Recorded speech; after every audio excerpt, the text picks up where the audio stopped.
Alors John Textor, en un dicton, c'est quand même la charité de l'hôpital qui se fout de la peau de l'ours de l'habit du moine, tu vois. Et en fait, j'ai pas tant envie de m'attarder sur cet article. En fait, cette vidéo, elle s'adresse presque aux gens qui lâchent des commentaires sous ces articles, qui nous expliquent que Botafogo n'a pas attendu l'arrivée de l'OL pour être un grand club.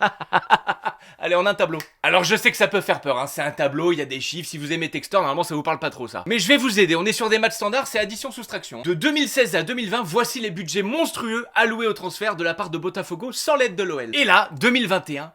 paf! Botafogo se retrouve avec 105 millions d'euros à investir sur le marché des transferts. Mais qu'est-ce qui se passe en 2021? On a le bon vieux Cowboy John qui rachète votre club pour 45 millions d'euros. Vu que vous ne savez pas ce que c'est 45 millions d'euros, je vais vous aider. En valeur, 45 millions d'euros, c'est 5 millions d'euros de moins que notre équipe féminine. Et je suis pas là pour faire du sexisme. Tout le monde dit sur tous les plateaux du monde qu'il y a une énorme distinction de valeur entre le foot féminin et le foot masculin. Et bah force est de constater que ce théorème ne marche même pas avec votre club. En 2021, la même année où Botafogo découvre qu'ils peuvent dépenser jusqu'à 105 millions sur le marché des transferts, John Textor sait qu'il va signer l'Olympique Lyonnais. Mais pas avec ses sous, ça va de soi, John Textor ne sait pas faire d'argent. Donc John Textor va mendier de l'argent à des puissants. Et les fonds d'investissement commencent à arriver à l'OL, mais plutôt que faire entrer ces sous-là dans les caisses de l'OL, John Textor fait remonter cet argent dans la holding qui s'appelle Eagle. Et cette holding, c'est tout le concept de la douille de Textor. Et John Textor, quand il arrive à l'OL en 2022, il se dit « Oh putain, mais il y a plein d'actifs là, il y a un stade, il y a un centre d'entraînement, il y a l'OL Rennes, il y a l'OL féminin... » Tout vendu. Et dès le début, avec nos actifs à nous, l'Olympique Lyonnais, pas Botafogo, il va vendre la LDLC Arena pour 160 millions d'euros. Il cède la franchise de El Rennes pour à peu près 50 millions d'euros. Il cède aussi la majeure partie de l'OL féminin pour à peu près 50 millions d'euros. Et il vend aussi pour 20 millions d'euros, ça j'ai pas compris si c'était une partie ou l'intégralité, l'un des centres de formation les plus puissants d'Europe à Michel Kang. Ça va que c'est resté dans les mains de Michel Kang, mais il l'a vendu. Tout cet argent-là qui a été saigné de l'OL n'est jamais rentré dans les caisses de l'OL, c'est remonté dans les caisses de la holding. On a mis 30 ans pour bâtir un business model avec du patrimoine, des actifs, des succès sportifs. Et en 3 ans, sous l'ère Textor, on se retrouve à faire de l'humanitaire au Brésil. Mais on est des connards, y a pas de souci. Après nous avoir désenchanté le fiac pour rester poli, vous revenez via le Cowboy pour demander 65 millions d'euros. Avec notre argent, vous êtes passé d'un club qui survit à un club qui peut dépenser plus de 100 millions d'euros par an, alors qu'initialement votre budget c'était entre 3 et 5. On s'est retrouvé à payer des salaires de chez vous que vous n'aviez pas les moyens de payer. On vous a rendu champion du Brésil et vainqueur de la Coupe Libertadores. Pendant que nous, historiquement, après s'être fait traire comme une vache, on se retrouve bizarrement avec des problèmes d'argent qu'on n'a jamais eu, avec un sportif déplorable depuis 3 ans à qui on explique que la lutte contre le maintien c'est peut-être un bon objectif. Bref, je vais finir sur une image. John Textor a mendié de l'argent à un passant qui s'appelle Arès. T'as pas un peu d'argent pour m'inviter à ce resto là? Ça a l'air d'être bon l'OL. Arès se dit, miskin, il fait de la peine, viens, je t'emmène manger. Ils arrivent au resto, avec l'argent d'Arès, John Textor se met entrée, plat, dessert, digestif, trou normand, tout ce que vous voulez. Puis à la fin du repas, une fois qu'il a bien mangé, il s'approche du comptoir et il commence à péter un scandale. Appelez-moi le chef, vous allez me rembourser tout, c'était dégueulasse. Et Arès lui dit, mais attends, sale mendiant, qu'est-ce que t'es en train de faire? C'est moi qui t'ai invité. Et John Textor se retourne et dit à Arès, alors toi là, toi qui m'as amené dans ce resto de merde, tu vas me dédommager pour le préjudice que je viens de subir. Vous l'aurez compris, on est dans un excellent pays pour comprendre ces choses-là. Juridiquement, John Textor n'a rien de plus qu'un squatteur.